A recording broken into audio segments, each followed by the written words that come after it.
this Unitarian Universalist spiritual community. I extend a special welcome to any guests we may have with us this morning. You can find out more about our congregation by going to our website, www.ufpc.org.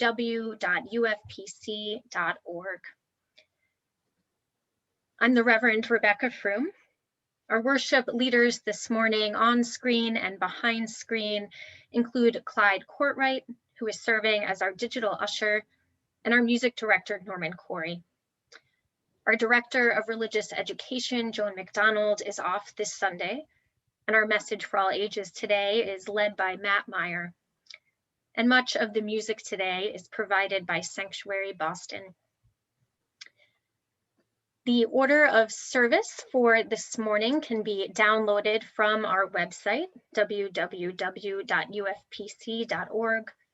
We will also be pasting hymn lyrics in the chat as we go along. For our online services, we encourage you to keep your camera on if you are comfortable with that, so that we might see one another's beautiful faces. And we know that Zoom fatigue is very real. So if your way of being most present this morning involves turning your camera off, go ahead and do that. Take care of your mind and spirit however you need to in order to be present with us today. Note that we are recording this service to be posted on YouTube at a later date. And now let us center ourselves for worship by taking a deep breath, feeling that spirit of life, that spirit of love that moves within, between, and beyond us all. We begin our service by lighting our chalice, symbol of our Unitarian Universalist faith.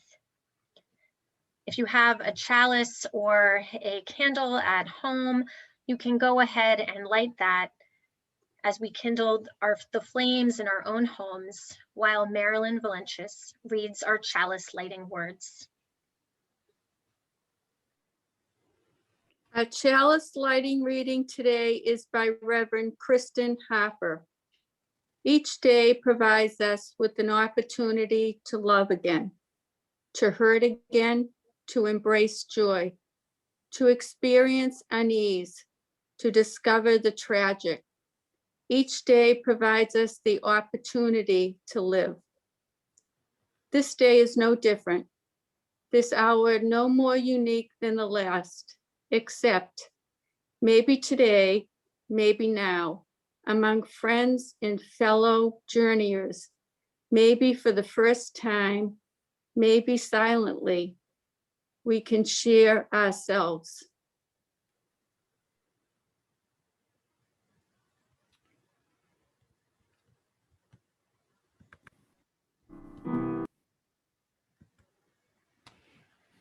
Please join me in reading the words of our covenant.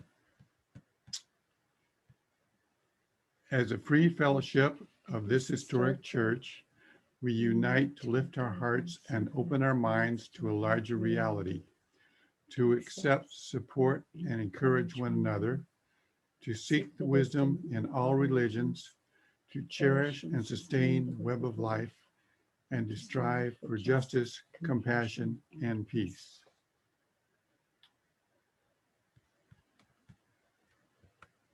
Now let us raise our voices to sing the following hymn. I'll paste the lyrics. And to rejoice and come in, and to rejoice and come in. Today will be a joyful day, and to rejoice and come in. Enter, and to rejoice and come in, and to rejoice and come in. Today will be a joyful day, and to rejoice and come in.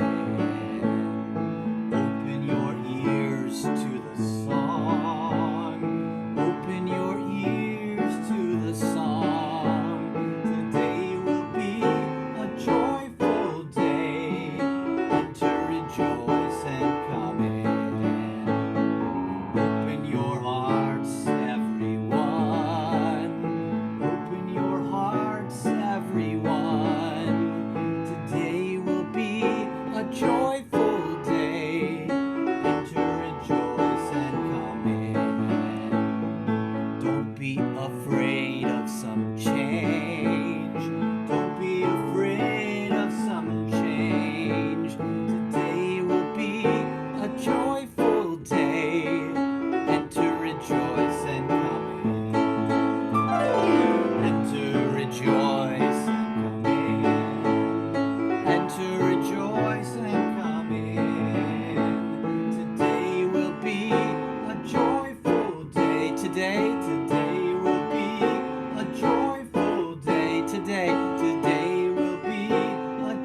to rejoice and come in.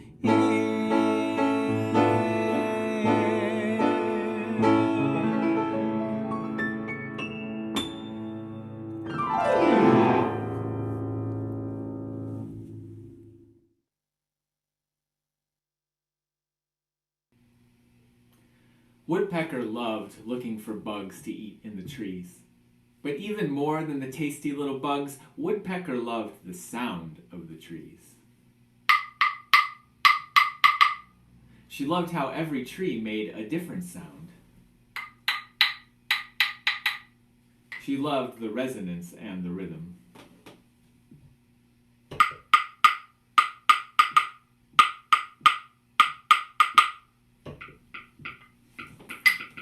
One day, when she was looking for food and enjoying the sound of the trees, she heard a sound she had never heard before. It sounded like a frog singing. Doom, doom, doom.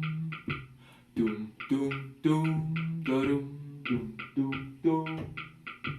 Doom, doom. Who are you? She called out. Hearing your song together with my rhythm, that makes all the difference. Well, my name is Frog, and I love to sing to myself. So when I heard you making that sound, I just couldn't help but sing along. After that, they got together every week to make their music together. One time when they were playing, they heard a cricket in the grass, adding some more rhythm.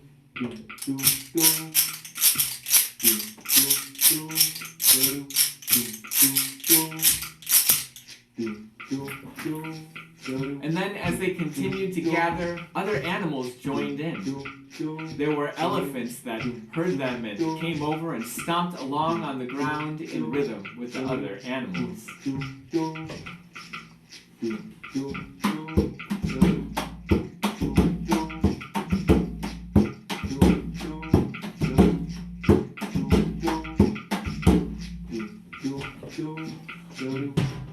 There was a squirrel that found some seed pods in the trees.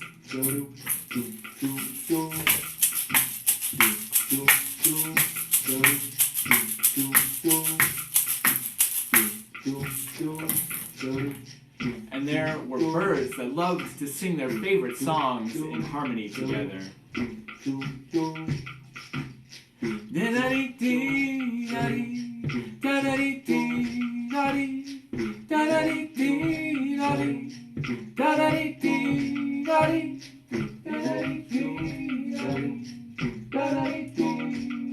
They noticed that their forest band sounded the best when they all did something different so that everyone could be heard. They noticed that each animal made the prettiest sounds when they listened to all the other animals very carefully. Now one time, the forest band was playing together, and a very loud chimpanzee showed up and began playing on a hollow log. The chimpanzee made so much noise that no one could even hear themselves. And the chimpanzee just played as many notes as possible, as fast as possible. Everyone else stopped playing and just looked at the chimpanzee, who said, "Well, I love playing music with you all." Needless to say, rehearsal ended early that day. All the other animals slithered and swam and flew and trotted away until it was just chimpanzee and woodpecker together. The woodpecker decided that she needed to talk with chimpanzee. "Music isn't just about playing loudly," she said. "It's about listening to the other animals around you. You can't make music if you don't listen to the sounds the other animals are making. Music is about rest and silence just as much as it's about noise and vibration. We need both." Together, woodpecker and chimpanzee practiced making some sounds and then leaving some silence, playing some notes and then leaving some rest. And wouldn't you know that even chimpanzee thought it sounded better that way?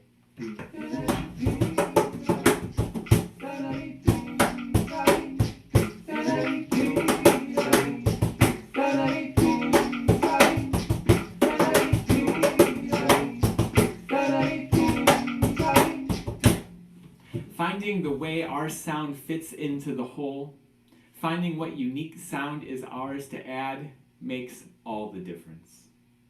Our brains and our bodies, for that matter, are designed for this kind of balance. To speak up and then to listen. To move and then to rest. To play our part and then leave space for other voices.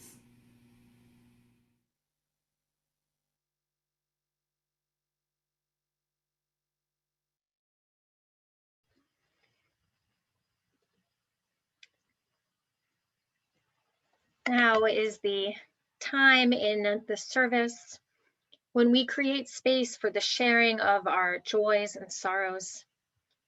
This is a time where we are deeply present with ourselves and one another, knowing that a sorrow shared is a sorrow diminished, and a joy shared is a joy magnified.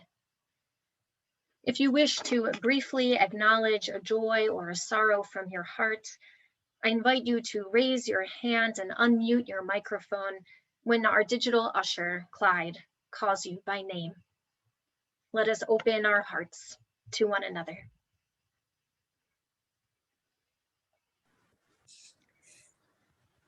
As we Oops. Have to unmute yourself again, Rebecca. Sorry about that. Thank you. As we end our sharing, we light a candle representing all of those joys and all of those sorrows that we hold silently in the sanctuary of our hearts.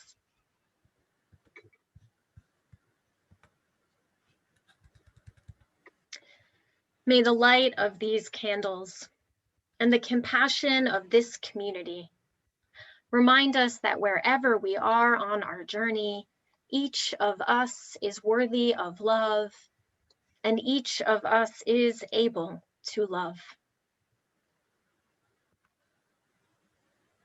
Let us take a deep breath together, feeling that spirit of life, that spirit of love that moves within, between, and beyond us all. Let us take a deep breath together, perhaps rolling our shoulders back, resting into the seat or ground beneath us. And with this shared breath of life moving between us, let us hold a time of silence together.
Will you lift your hearts and join me in the spirit of prayer, listening in these words for the language of faith most meaningful to you? Spirit of life, spirit of love, mystery of the universe, known and unknown in so many ways. We gather this morning as a community of communities, a people of memory and a people of hope. We give thanks for the joys in our lives, for the vaccines of friends and families and ourselves. As springtime awaits and we know early flowers will soon reach us, these vaccines are like those flowers, the coming of spring, the promise of the continuing and renewal of life. We give thanks for those who are recovering from illness, COVID and other illnesses, those who are recovering from surgery. We open our hearts with care for those who are struggling with their health in body, mind, or spirit. We give thanks for the grandparents and grandparent figures in our lives. We give thanks for the children and grandchildren in our lives, for the opportunities to be in loving, multi-generational community, in the spiritual home, our own homes, or the homes of our hearts. Source of our being, source of our goodness. We know there is so much sorrow and hardship and heartache in our lives, our communities, and around the world. We pray that all people experience safety, experience love, and that we together work towards a world where the interconnected web of life is honored.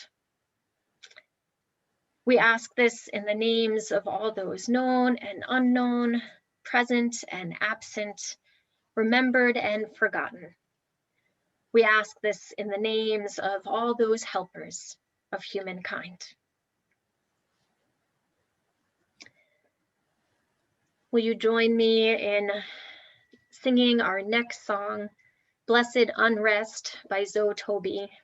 We've heard it just once in service before, so it might take you a little while to pick up on it, but sing along or hum along or listen as you are so moved.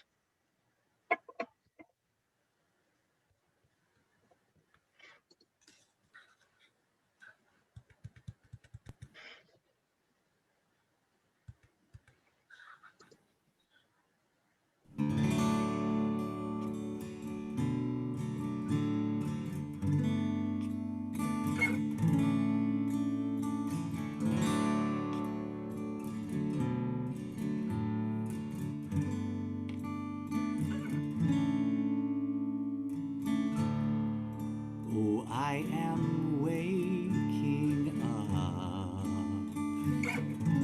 to find my world between the dying and being reborn. I see what is and I see what could be. Can't close my eyes again and go back to sleep.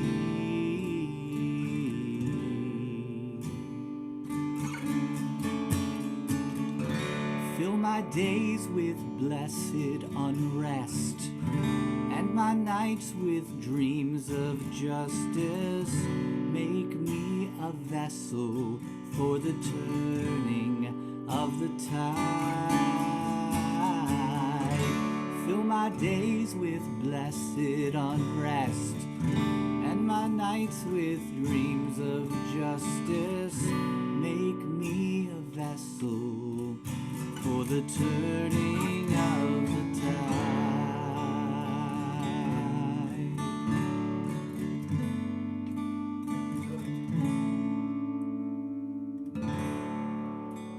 How can I change our course? Just a lonely voice. Wish I could lose myself in all the noise. But if we all would rise, a generation proud, then with a mighty song, we could turn this world around.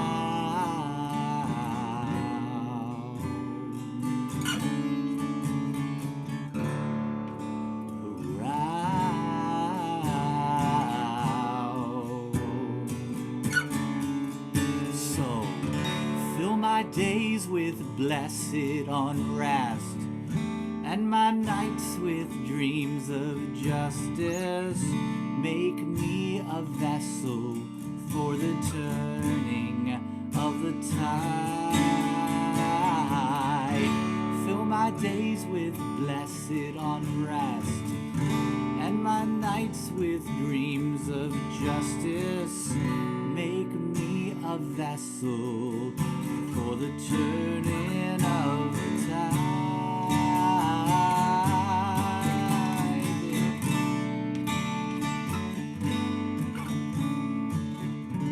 Ancestors all behind, and before me every child.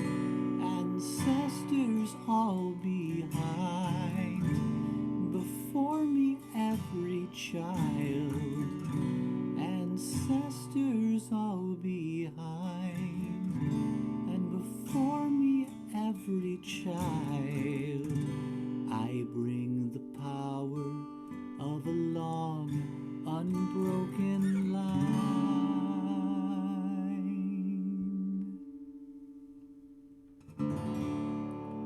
So when our time is through, I want to know we did what we came to do for the future ones. So in our darkest days, may we all be strong and give our lives so life may go on.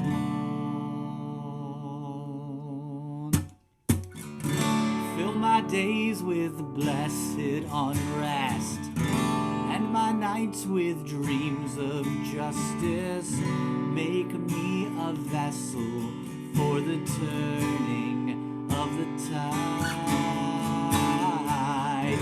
Fill my days with blessed unrest, and my nights with dreams of justice. Make me a vessel for the turning of the tide.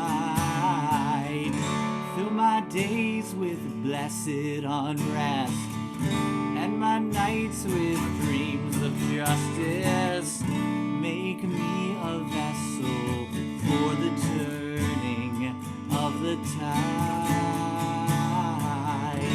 Fill my days with blessed unrest, and my nights with dreams of justice.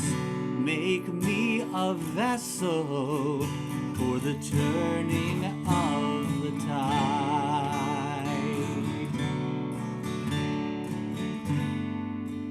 For the turning of the tide.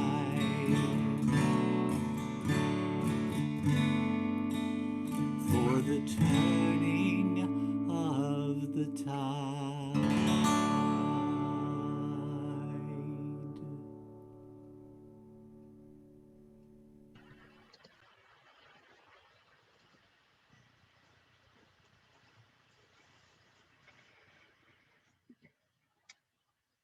It was a Tuesday in November, and I was part of a large group waiting outside of a Congregationalist church in Chicago. It was, in fact, the first Tuesday in November in 2008, and that Congregational church was a voting location. I had the interesting experience of living in Chicago for just one academic year, half a mile away from the Obamas. And on this morning, people were running late for work because we were waiting in line to vote. More people waiting in line to vote than I had ever seen before. And we were getting hungry, some of us. And so I looked across the street to where there was a bagel shop, and I looked at the folks in my part of the line, and I said, I'm gonna get bagels and coffee. Does anyone want any? And people started being like, oh, I want some, I want some. And someone said, oh, your hands will be full. Let me come too. And just like that, two of us walked across the street to get bagels and coffee to bring back to this group of folks who were neighbors and yet strangers. And in that moment, we saw each other person to person, waiting in line to vote. This past election, Ayanna Pressley posted this lovely video of her dancing with some other folks outside their polling place in Boston. And the video said, voting is an act of joy. Now, as I watched this video, I remembered that moment in 2008 where indeed voting, participating in democracy was an act of joy. The second thing I noticed was that Ayanna Pressley was dancing on brick in stilettos, and I was very impressed by that. There are many ways for us to show our joy. This month in our Soul Matters small groups, we have been reflecting on the topic of beloved community. Now, the phrase beloved community first really entered our English language in the early 20th century. The phrase was coined by philosopher Josiah Royce. And it was a few decades later that the phrase was popularized by Martin Luther King Jr. The beloved community was a core part of his philosophy. He wrote in 1956, at the end of the Montgomery bus boycott, "Our ultimate end must be reconciliation. The end must be redemption. The end must be the creation of the beloved community. We have before us the glorious opportunity to inject a new dimension of love into the veins of our civilization.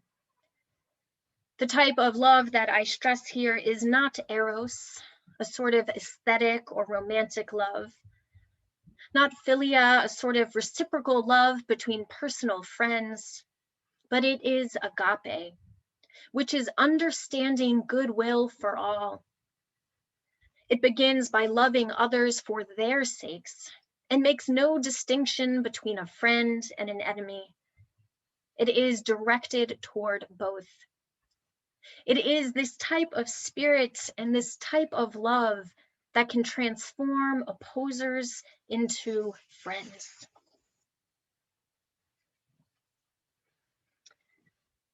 That day in Chicago feels like a millennia ago. This moment where we could eat food together in public with our neighbors and strangers, loving one another as people who live on the same corner of the earth together. The years since then have transformed so much about our society and our convictions in complex ways. And this last year with the pandemic has transformed how we can come together in beloved communities in many, many ways. When I think of beloved communities, so much of what I think about involves sharing food together. Be it with your neighbors waiting to vote, be with it with your friends at Thanksgiving who embrace that one other friend who didn't quite have a place to go. Maybe it is breaking bread together at a community meal, helping one another at a food pantry.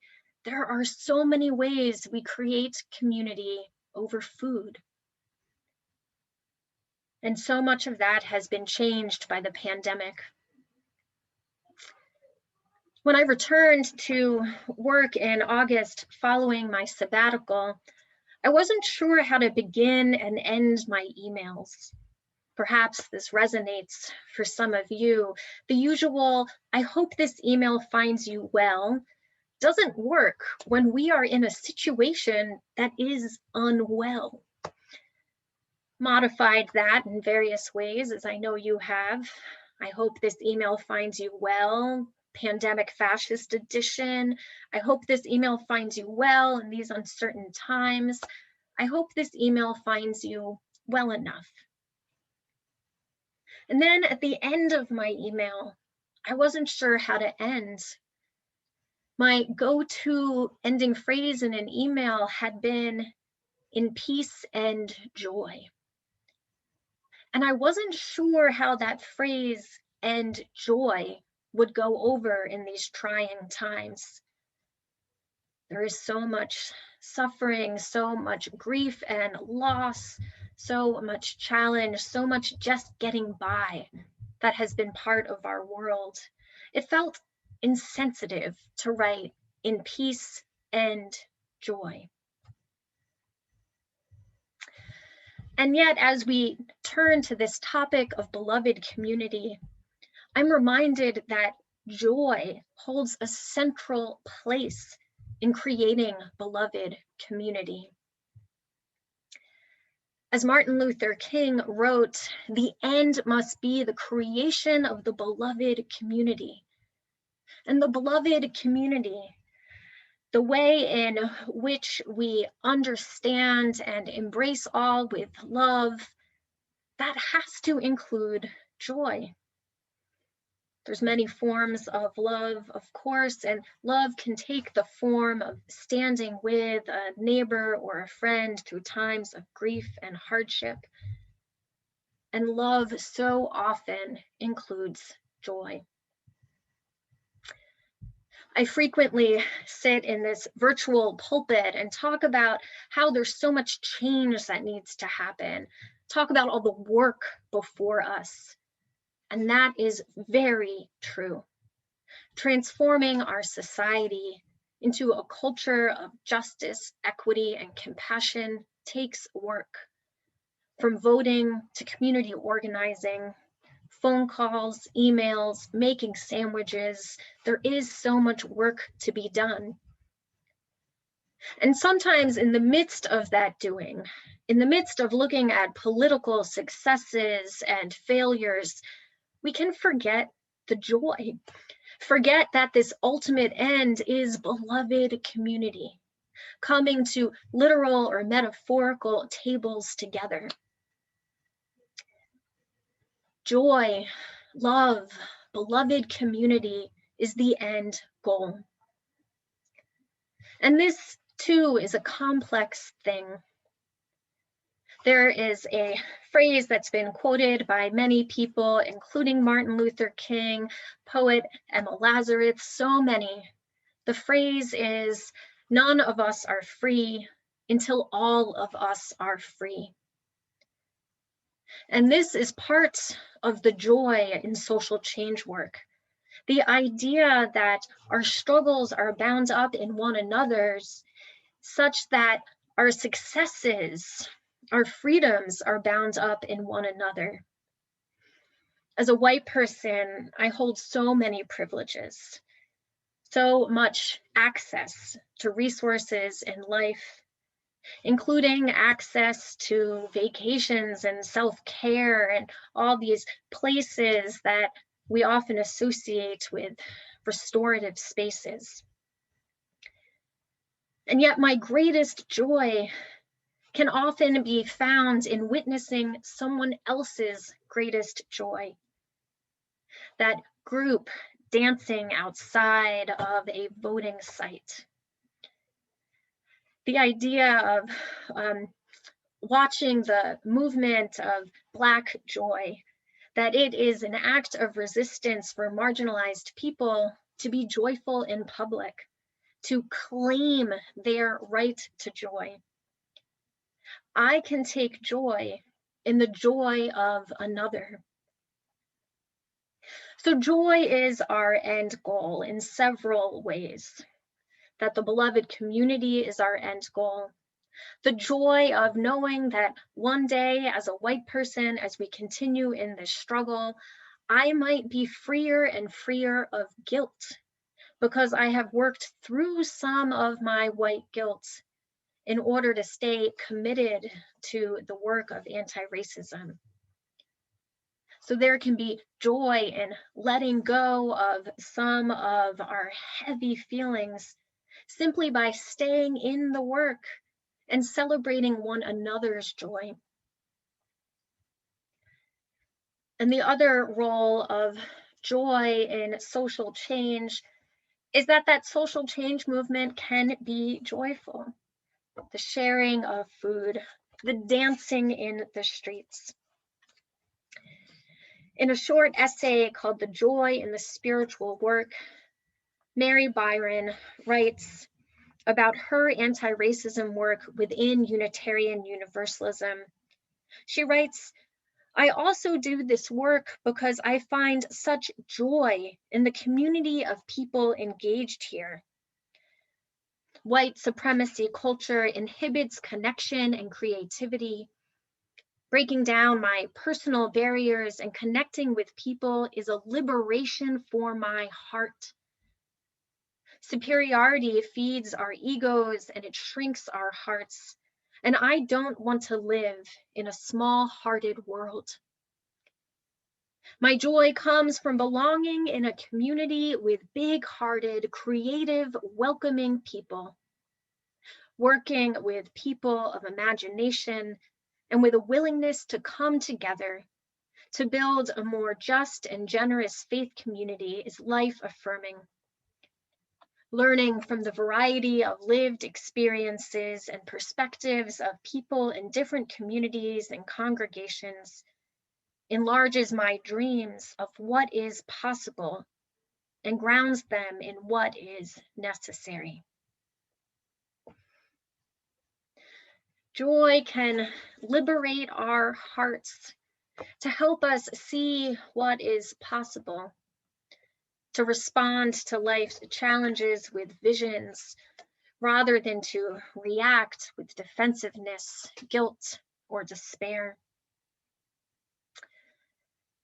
The poet theologian Frederick Buechner has written, "The place God calls you to is the place where your deep gladness and the world's deep hunger meet." Now, I know we have varying views of God, so I invite you to reframe that as you need to. Perhaps the place your deepest values call you to is the place where your deep gladness and the world's deep hunger meet. Where have you found joy in the work of creating beloved community, of transforming the inequities of our world? And where have you found joy in your life more generally? Can you tap into some of that joy as we continue to do the work that is needed to meet the world's deep hungers? Friends on the journey, let us remember that joy is part of the struggle for justice. Let us remember that joy is one of the forms that love can take when we create that beloved community. In coming weeks, if you email me, you might see me at the end reply, "In peace and joy."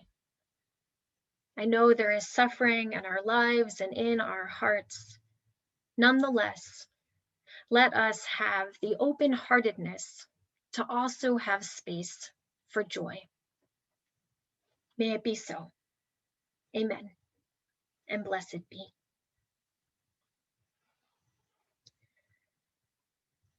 Will you join me in singing our next song titled Olam Hesed Yibaneh? The words will be in the chat.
We drink from wells we did not dig, and we sit in the shade of trees we did not plant. As recipients of all we have received from those who have come before us, we are called to share our abundance with those who are here and those who will come after us. As a voluntary association, our church is sustained through the gifts of the members and friends of this congregation. Your generosity makes it possible for us to hold online worship services, workshops, and small groups, even in these unusual times. Your generosity allows us to be faithful stewards of our historic building so that it will continue to be a place of sanctuary and learning. Your generosity helps us strive for justice and helps our congregation's values promote to the wider world. Please take this moment to visit our website and consider clicking on the donate button located on the homepage of our website, ufpc.org. Let us open our hearts as these gifts to support the good works of United States United First Parish Church as they are joyfully given and gratefully received.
let us return to that shared breath of life as we join our hearts for the benediction. I invite you to place your hands over your heart for this benediction with words by Reverend Rebecca Savage. Spirit of life, Spirit of love, we have gathered under the banner of a shared faith. We are born of a welcoming grace that extends and receives love. We are touched by the ways we have fallen short of who we strive to be. And we here are reborn, forged by a greater courage. Let us move from this place encouraged and refreshed for the joyful journey ahead. May we go in peace and go in love to be a blessing to the world. Please join me in singing Carry the Flame as we extinguish our chalices.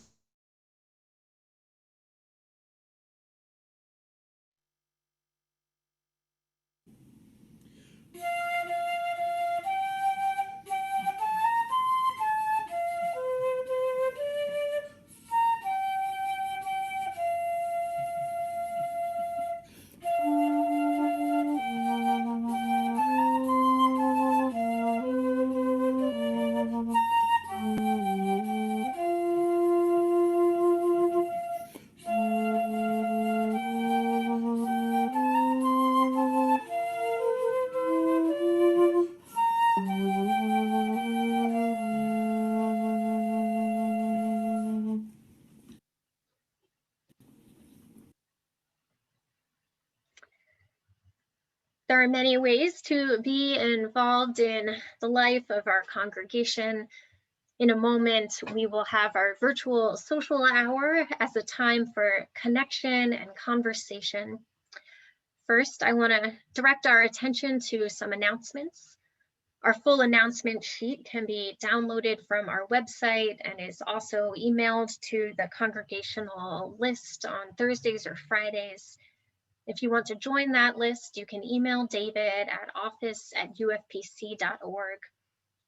You see here on the slide our weekly programs, including our children's chapel services and the Thursday afternoon standouts for Black Lives. Today, I am holding one of our periodic Sharing from the Heart, which meets today. I have a typo here. It's from 1 o'clock to 2 o'clock on Zoom. My slide says 2 to 4. My apologies. It is from 1 o'clock until 2 o'clock on Zoom. And now I'd like to invite Brenda Reed to go ahead and unmute yourself and tell us a little bit about the Great UFPC Sweet and Savory Auction and Variety Show that is coming up in a few weeks.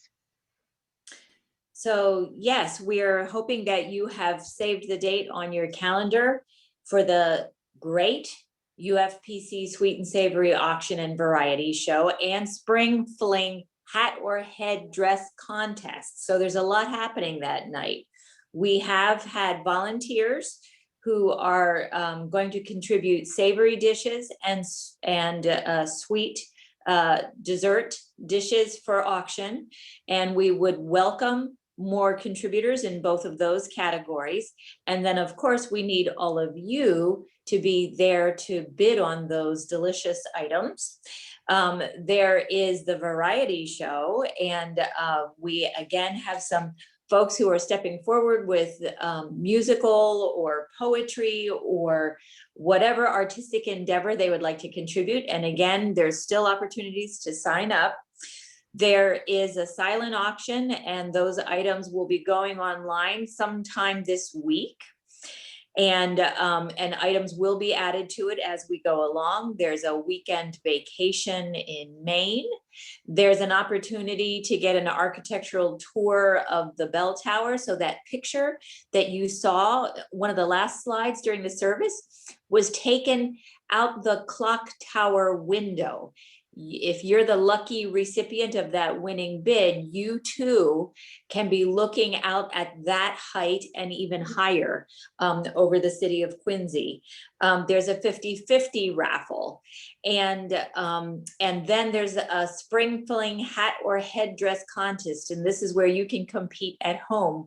And I believe that Florence, be on the lookout for a couple of meetings. Florence Noonan is hosting a time to get together and brainstorm making your hat or a headdress entree.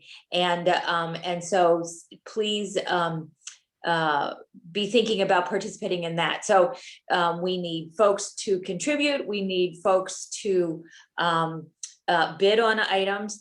And if you have any questions about how to get a ticket or how to donate, please see any email, call any member of the committee. We'd be delighted to provide you with additional information. Thank you. And thank you to Brenda, Jim, April, Susan, Florence, and all the others who are helping with this unique online event, an opportunity to raise funds and also raise joy together. In a moment, I'll invite us to breakout groups. I'll be creating 2 groups.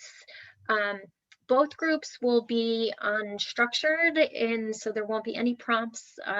So please accept the invitation for your breakout group if you would like to stay for virtual social hour.